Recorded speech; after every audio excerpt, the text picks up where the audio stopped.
This thing right here, this huge picture, by the way, it's on a big wall, so it makes it look like a smaller picture, but even that's 8 feet by 5 feet. That's a big picture, and but the picture itself isn't as big as the picture it represents. The picture it represents is humongous. There's no way for us to ever look at that and say, "Oh man, that's just a small illustration. That's just a big illustration of something small." No, it's a very small illustration of something huge. It's incredible to think that Jesus asked us to be on his team.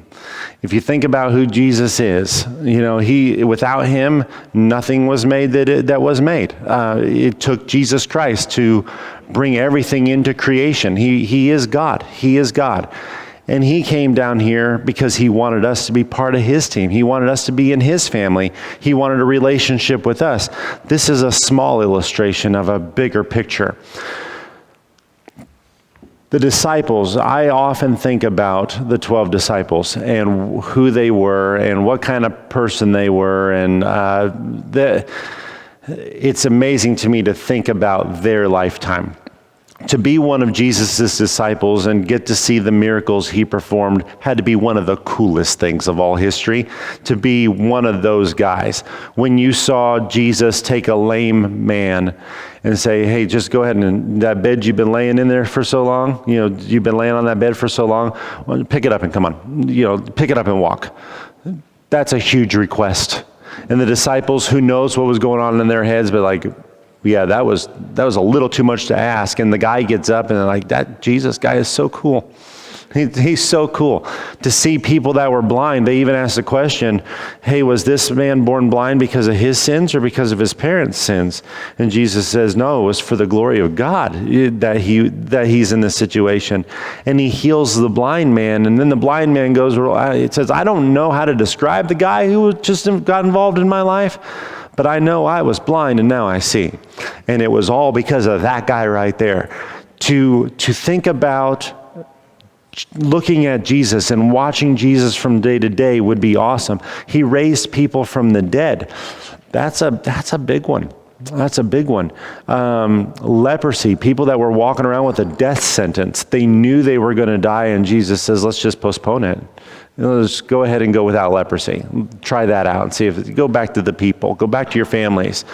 That would have been really cool. I mean, to see Jesus die on a cross where there is absolutely no way to deny that he just died. Because the way they put him to death, you don't just bounce back from that. I mean, he died on that cross.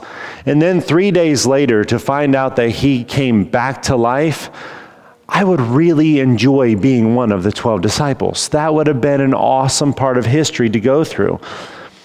But being one of his disciples would have come with an extremely large downside. And we think of how cool it would have been to be one of his disciples, but it came with a big downside too. Jesus was constantly preparing them for something incredibly tough. These men, 10 of these guys died as martyrs. When they met Jesus, they just met another guy. He's another human being that walked up. I mean, they don't know anything about him really. Except for John the Baptist says, "That's him. That's the Lamb of God right there." They're like, "All right, let's check this out." John seems to think it's the Lamb of God. So let's follow him. But 10 of these guys end their life in a terrible way. Andrew hung for 2 days on an X-shaped cross. He was crucified on a cross, an X-shaped cross, and he hung there for 2 days waiting to die. Nathaniel was skinned alive and then crucified. Now we think of the disciples and like, man, how cool would it have been? Hey, really? That's really cool stuff right there. Peter was crucified upside down. James, the son of Zebedee, was beheaded. And James, the son of Alphaeus, was stoned to death. Jude, also known as Thaddeus, when you see that name, he was beaten with clubs and then crucified. Matthew was staked and speared to the ground. The tax collector? Just a tax collector? He ends up dying this way.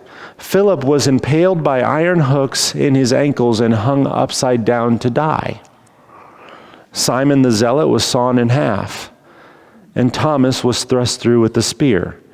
These men who decided to follow Jesus were in for a rough ride. They were in for a rough ride. These disciples didn't understand everything that Jesus was doing when they saw him perform these miracles, but Jesus knew exactly what he was doing when he showed those miracles to these guys. He was trying to upgrade their faith. You're going to have to step it up, guys, because the end of this story is kind of bumpy. It's going to be rough. He understood the stand that they were going to have to take in order to get the gospel out to the world. I am asking you 12 guys to do something big for me. Let the people in 2022 know what's going on here. Let the people in the future know. And in order to get the gospel out to the world, I'm going to need you to step it up. I'm going to need you to step up your faith. Go ahead and make a faith upgrade because you're really going to need this. He was training them. He was discipling them. That's what Jesus was doing for those 3 years. One of the most incredible lessons that he ever taught them was the one where we see Jesus walking on the water. That was one of the most incredible pictures that he gave them because it has a lot to it. There's a lot going on in that story, and we miss it a lot of times. This wasn't just a miracle to show somebody being healed or raised from the dead. This one is unique. It's not a healing miracle. It's not a miracle where somebody's saying, please, I need your help, I need your help. No, the miracle starts before anybody needed help. Once Peter went down, he's like, okay, I'm going to need some help. I'm in a bad situation here. But the miracle started before the need showed up for the help. So this is a unique one. There wasn't even a large crowd of people to watch this one. There were only 12 guys who were only focused on keeping their head above water. That's all that's going on here. You got 12 guys in a boat trying not to sink during a storm. And that's all we got. That's the only audience we have. So why did Jesus decide to walk on the water? Because it's really cool? Jesus didn't do things because it was really cool. Like, I'm God, watch this. No, he didn't do that. He did not do that. I mean, I'm sure he had a great sense of humor.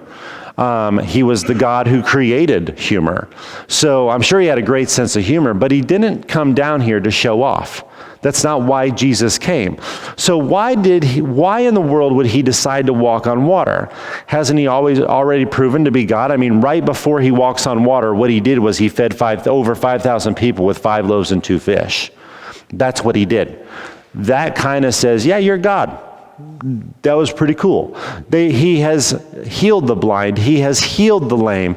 So this isn't the point of the miracle, to show that you're God. It can't be that. He's already done enough to show that he's God. So what was the point of this miracle? This is one of the deepest lessons Jesus taught his disciples, and we need to take it to heart ourselves. Just because it happened back then doesn't mean it doesn't apply to us today. It applies just as much to the person sitting in your seat right now as it did to the person sinking in the water. The same lesson applies, and it's just as powerful. This is the miracle where Jesus placed himself in danger. Anybody ever thought of that? Well, he wasn't in any danger. What danger was he in? He was actually placing himself in danger here. And I'll explain this as we go here. Jesus has just sent the multitude away after feeding them with 5 loaves and 2 fish. So let's go ahead and start this in verse 23 of Matthew chapter 14. It says, and when he had sent the multitudes away, he went up on the mountain by himself to pray. Now when evening came, he was alone there, but the boat was now in the middle of the sea, tossed by the waves, for the wind was contrary. Let me give you a little background to this story here.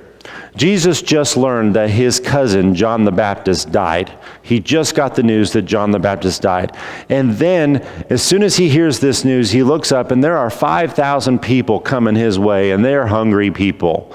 So he now has to invest his time, or chooses to invest his time, because it says he had compassion for them.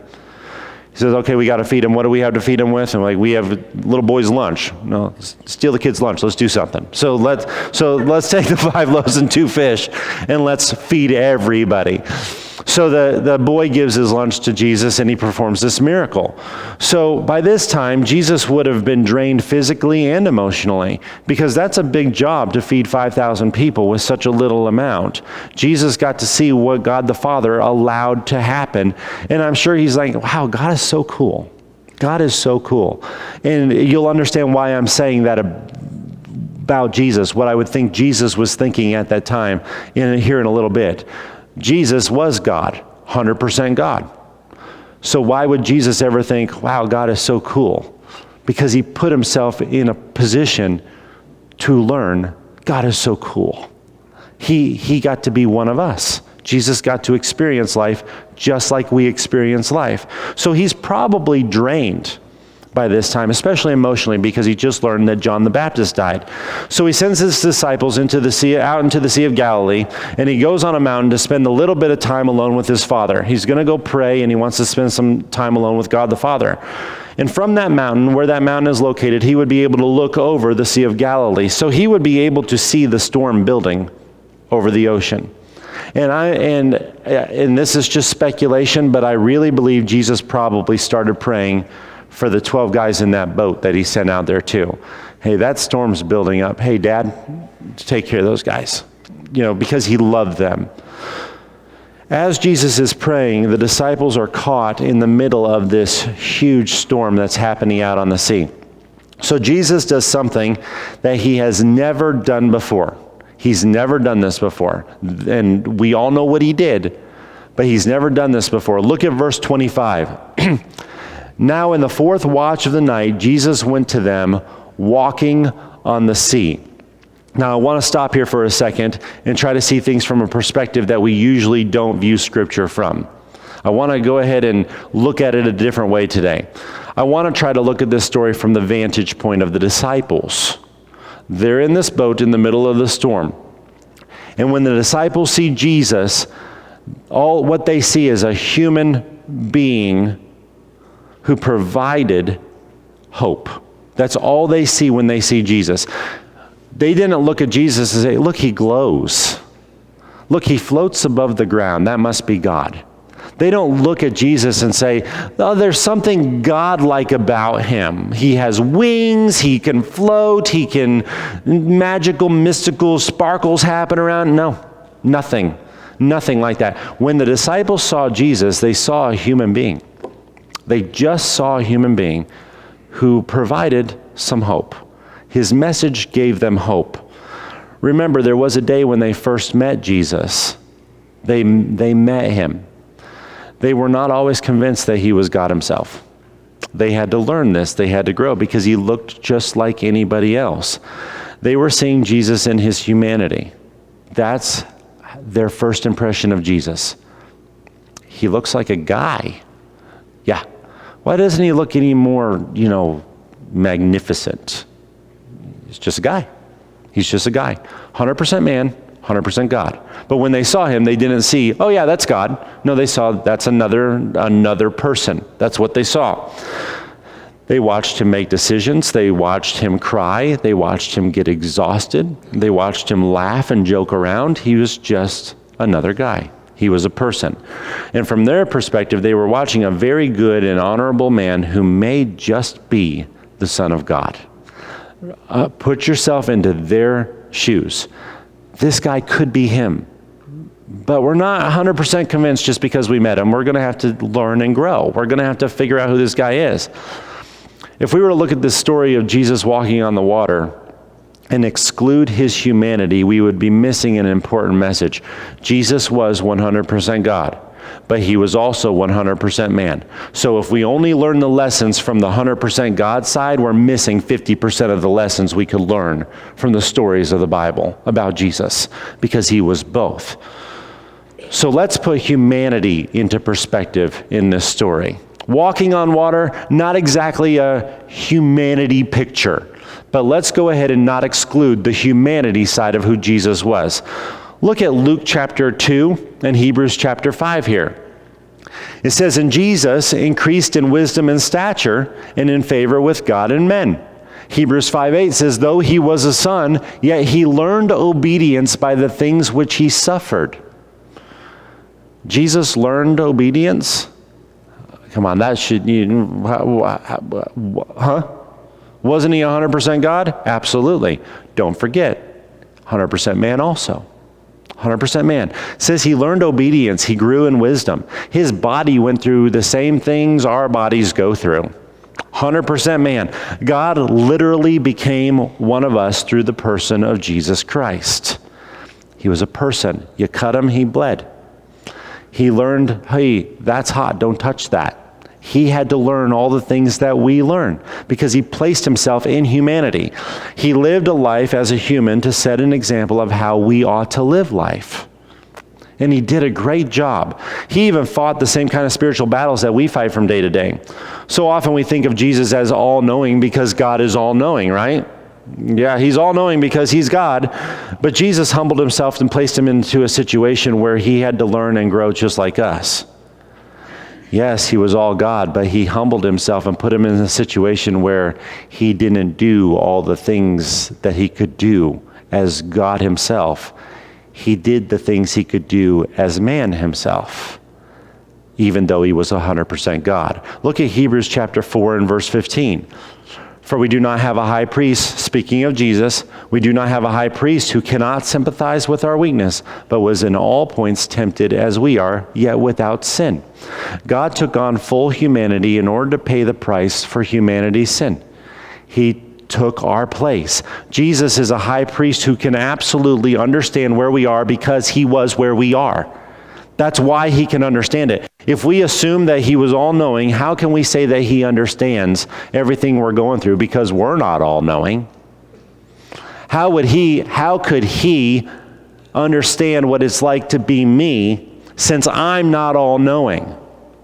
Because he humbled himself and put himself in a situation where he had to learn and grow also. Even though he was always 100% God, he limited himself in the human form and had to learn and grow just like we do. So when we look at this story of Jesus walking on the water, we cannot leave this detail out of his humanity. We can't exclude this. Jesus didn't go around making things happen because he was God and he could. That's not what's going on here. He put himself in our world and submitted to God just as we should. He did exactly what he's asking us to do. Look at what he said about himself. So let's take it from the word of God and not just what I'm saying here. Look at John 5 and verse 19. Then Jesus answered and said to them, most assuredly I say to you, the Son can do nothing of himself, but what he sees the Father do. For whatever he does, the Son also does in like manner. Jesus was obedient to whatever God the Father told him to do. He was obedient to God. In this miracle, Jesus was doing something he had never done before. Think about that. God the Father, hey, go ahead and walk out to the disciples. Okay? Do you have any memory of doing this before? No. First time. Are you all knowing? My nature is, my mind is not. I'm kind of limited in this human form here. Go and walk out to the disciples. Yes, sir. Yes, sir. I'll obey. He knew that his human body was not able to endure that storm because he was in a human body. Try it sometime. You'll find out it doesn't work. He knew, I'm not going to walk out in the middle of that ocean and things are going to work out great if we talk about my human form. He created physics. He knew you drop a human body in the middle of an ocean, it's going down. Don't just walk out there to the disciples. He understands physics. He created physics.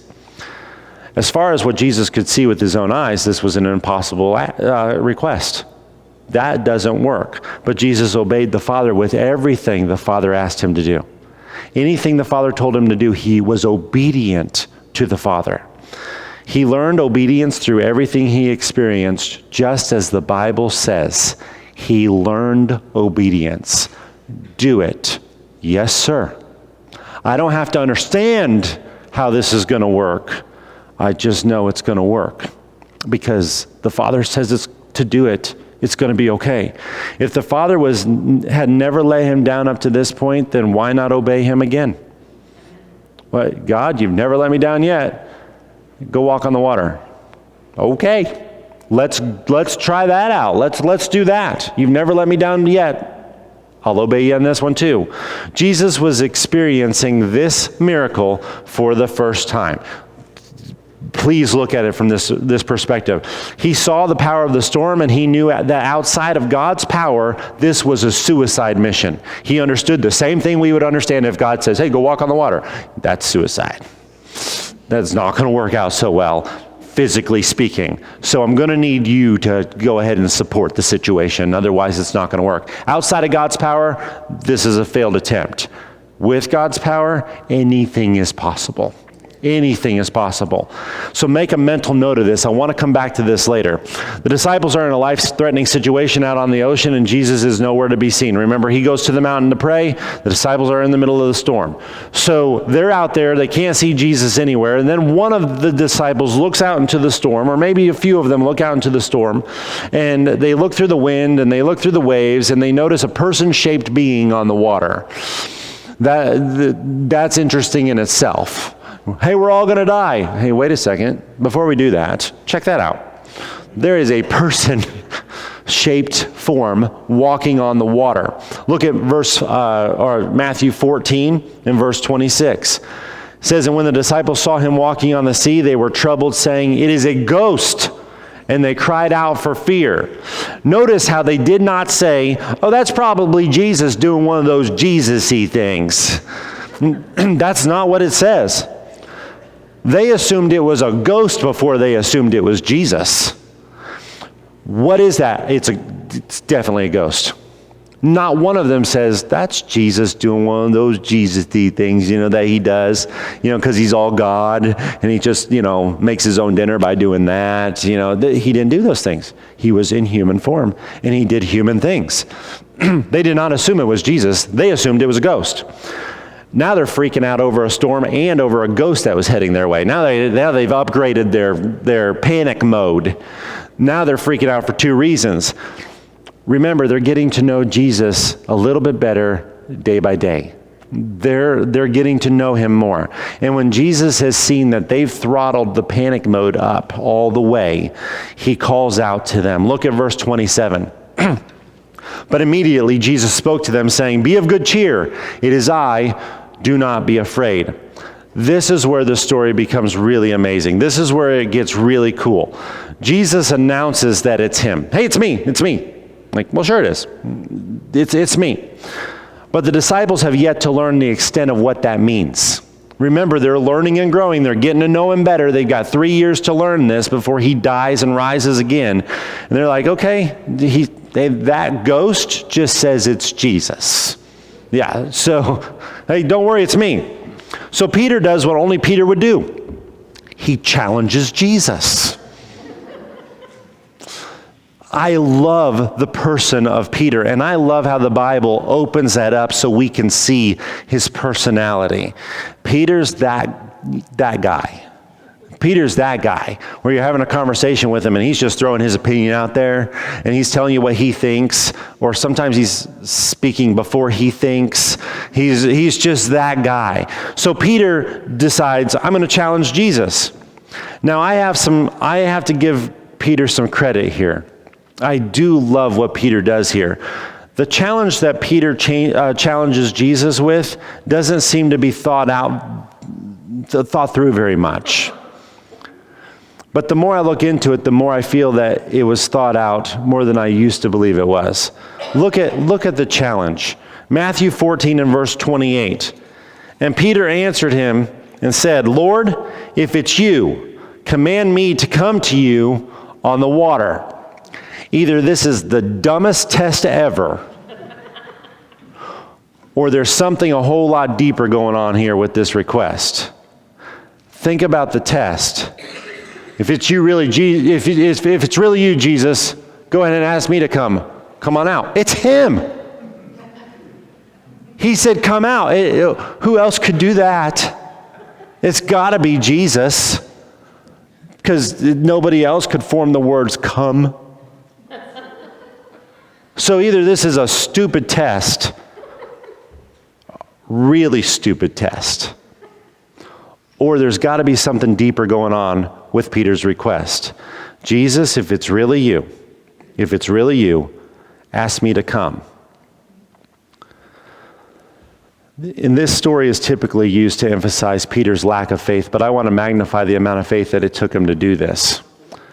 The challenge that he presented Jesus with was amazing. It seems simple, but it's huge. Because you can't say, if he says come, it's definitely him. Come, it's him. That's not a good challenge. So Peter's looking at things a little deeper than we give him credit for. Peter wasn't looking for the evidence of who Jesus was. Jesus just told him that it was him. I wonder who that really is. Jesus just gave him his identity. It's me. And Peter actually just called him Lord. It says, Lord, if it's you. So Peter's not questioning if it's Jesus or not. That's clear in the passage. If it's you, Jesus, like I'm really not sure it's you. Well, you just called him Lord. And Jesus just says it's Jesus. So it seems like you know who you're talking to at this point. Peter's not trying to figure out who Jesus is. Peter was acknowledging something else here. We often see Peter as weak because he said, if it's you. But Peter understood that Jesus' commands are also his enablements. Please hold on to this. If he commands me to come out, then he's also going to make it possible for me to come out. So if you'll just command me to come, we're good to go. Just go ahead and you tell me to do it. And I'm all in. Because I know your commands are also your enablements. You would never ask me to do something that you would not enable me to do. Amen. Peter isn't trying to figure out who Jesus is. He acknowledges who Jesus is in his statement. But he says, I need you to do something for me. If it's you, Jesus, go ahead and tell me to do it. Go ahead. Tell me to walk on water. God always provides us with the strength to do the things he commands us to do. Please don't forget that. Don't forget that. Peter had confidence in Jesus here. We look at his lack of faith, but that's incredible. So if Jesus says to walk on water, he's also going to provide the means to walk on water. And I'm sure Jesus smiled a little bit when Peter made that statement. If it's you, tell me to do it. Just go ahead. Tell me to walk on water. Look at Jesus' response. Verse 29. So he said, come. And when Peter had come down out of the boat, he walked on the water to go to Jesus. You don't have to have a lot of faith to step out of a boat. You got to have a lot of faith to let go of the boat. I can hang off the side of a boat all day if I'm scared. You're not going to loosen my grip. And you can't say, well, he's got a lot of faith. Look at him just step outside the boat. No, I fell. That's not faith. Faith is to go ahead and let go of the boat and start walking on the water. That's going to take some faith. Peter not only stepped out of the boat, he started walking towards Jesus. That had to have been an amazing feeling. That would have been really awesome to be Peter in that moment. Peter was defying the laws of physics. That's pretty cool. That's pretty cool. But then he started looking around at the circumstances he was breaking those laws in. He starts looking around and seeing things differently. And that's when something switched in his mind. Look at verse 30. But when he saw that the wind was boisterous, he was afraid. And beginning to sink, he cried out, saying, Lord, save me. I want you to notice here that Peter has not forgotten who Jesus is. He calls him Lord again. He's not trying to figure out who Jesus is. He says, Lord, save me. He knew that Jesus was the very person he was going to need in this situation. So he calls out to Jesus, Lord, save me. This wasn't a lesson for Peter to learn who Jesus was. This was a lesson that he needed to learn something about himself through. You need to learn something about you, Peter. Jesus was walking on the very same water that Peter was walking on. The waves that were surrounding Jesus were just as high as the waves that were surrounding Peter. And this was the first time either one of them ever did this. This was both of their first time. One was successful, the other one sank. Why? Why? The answer is found in what Jesus says next. Peter starts sinking and he cries for help. Look at verse 31. And immediately Jesus stretched out his hand and caught him and said to him, "O you of little faith, why did you doubt?" The word faith means to have confidence in. That's what the word faith is here. It means to have confidence in. So you who had a little confidence in me, you have confidence in Christ. O you of little confidence. Peter had confidence in Jesus, otherwise he would have never gotten out of the boat. You can see that he has confidence in Jesus. You tell me to come and I know it'll be okay. Absolutely. Even if it was just a little confidence, he had confidence in Jesus. The word doubt here, why did you doubt? The word doubt means to switch opinions. It means I was here and now I'm switching over to this. This is doubt. It means to switch opinions. Peter, you had confidence in me. Why did you switch opinions? Why did you switch opinions? Peter stepped out of the boat because he knew that if Jesus commands something, he also enables us to obey that command. He knew that. Peter knew he would be safe if Jesus said it would be okay. He understood that. But once he got into the middle of the storm, without his boat there for security, the danger of his situation started making more sense to him than trusting in Jesus' word. Now I'm scared. Now I'm looking at the situation from a different perspective. The waves are huge. What are you doing, Peter? I'm walking on water. Maybe you should think of that instead of that. You're currently standing in the middle of an ocean. I don't mean just in the middle of the ocean, on the middle of the ocean. And you look at the waves and you're starting to say, that makes more sense than trusting in him does. You're on the water. You're on the water. He became overwhelmed by his circumstances. In this story, we have two guys walking on the water for the very first time. Peter sinks, Jesus stands. Remember, God placed himself in our shoes through the person of Jesus Christ. Remember, he became human so he could save humans. He became one of us so he could pay the price for all of us. Jesus and Peter were facing the same risk here. Jesus' body can't breathe underwater just as much as Peter's body cannot breathe underwater. Jesus sinks just as fast as Peter sinks. Same scenario, same risk, exact same risk. The difference was that Jesus never switched opinions of God's ability to enable him to obey the command. I can obey this. I can do this. Why? Because of God's power to enable me to do it. Not because I can physically do this, but because he can make it possible for me to physically do this. Peter was so confident that Jesus had the ability to keep him safe, and he was right. Jesus did not disappoint. Peter was safe. When Peter started going down, Jesus grabbed him and confirmed that his faith was in the right place. I still got you. I still got you. Yeah, you're sinking. You doubted. Why'd you switch opinions, Peter? I knew you'd keep me safe, and you are. You're safe. You were right. You put your faith in the right place. My question is, why did you switch? Why did you switch opinions? Jesus displayed himself as a human being who was in complete submission to his Father. And the disciples got to see that firsthand. They got to see that as a human being walking on the water. And then Peter says, me too, me too. And that's two human beings walking on the water.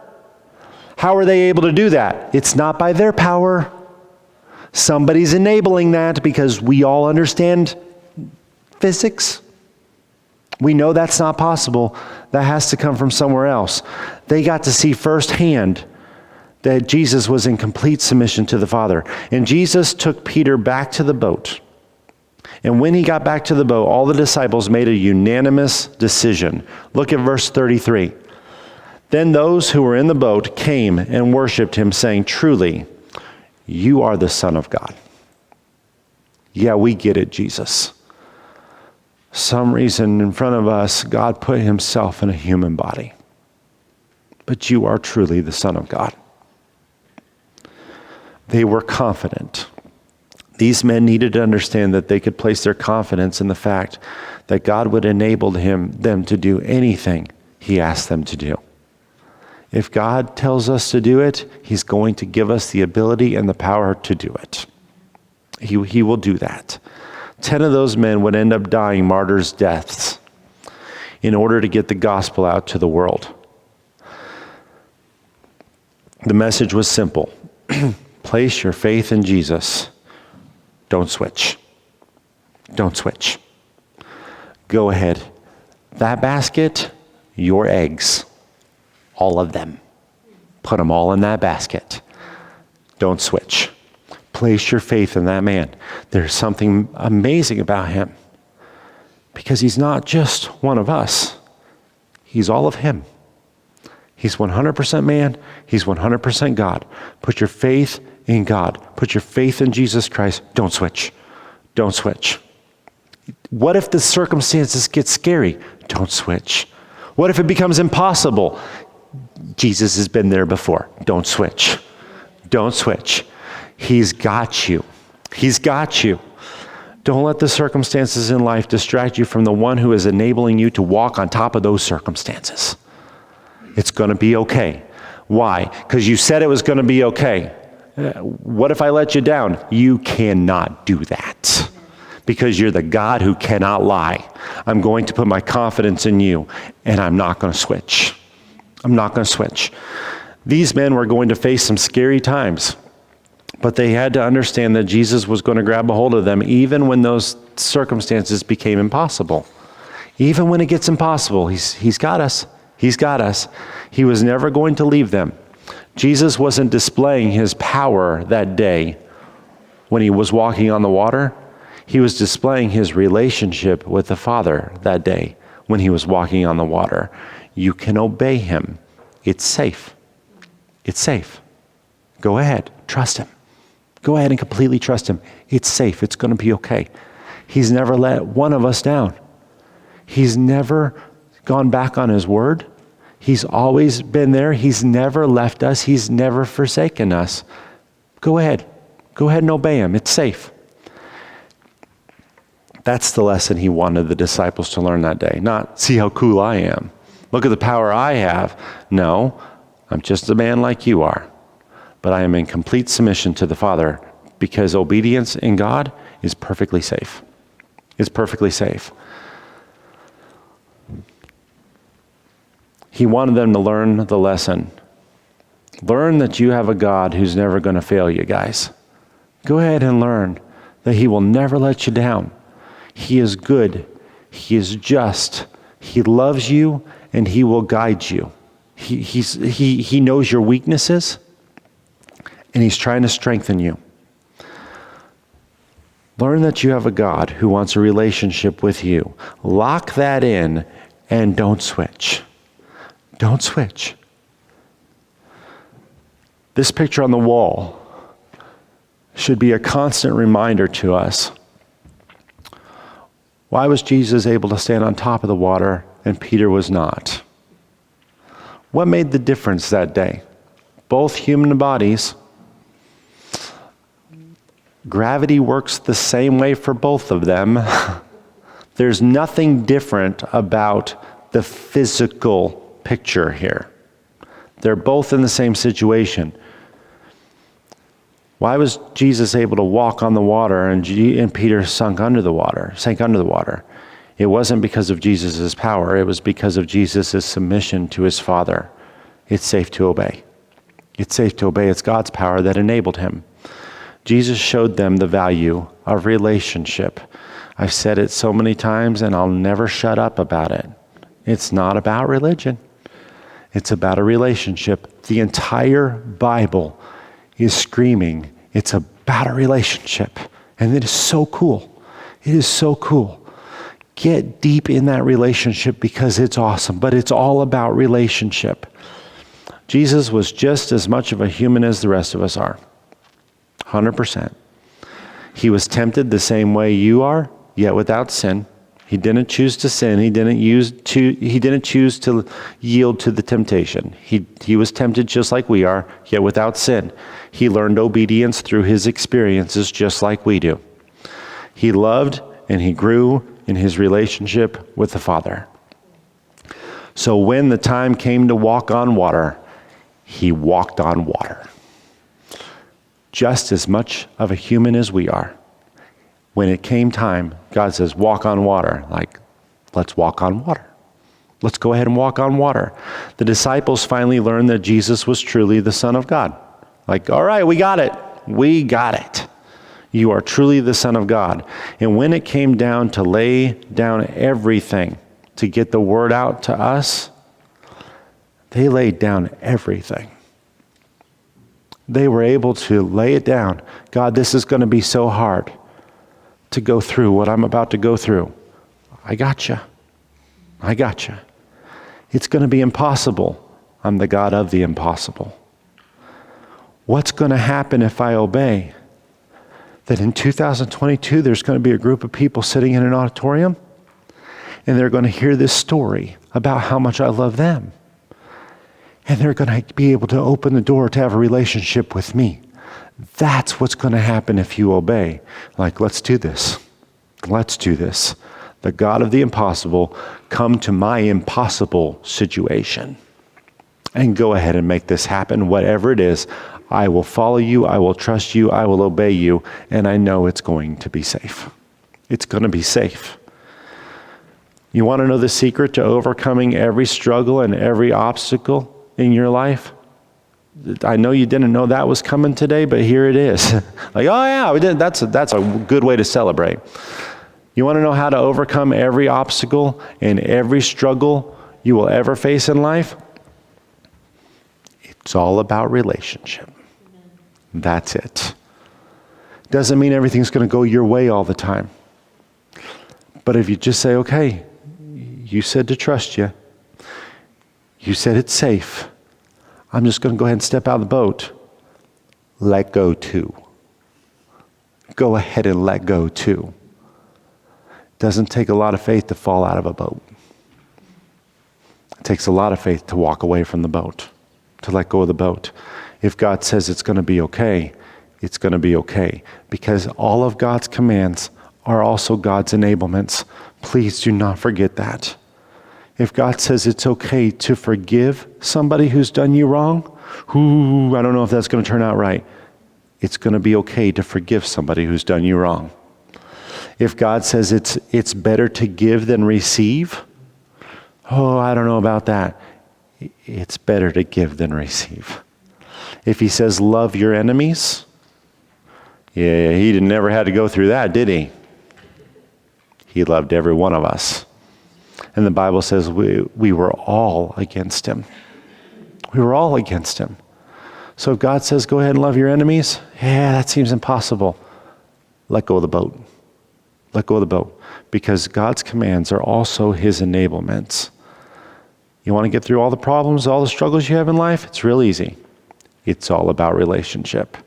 It's all about relationship. Lock it in, understand it, and don't switch.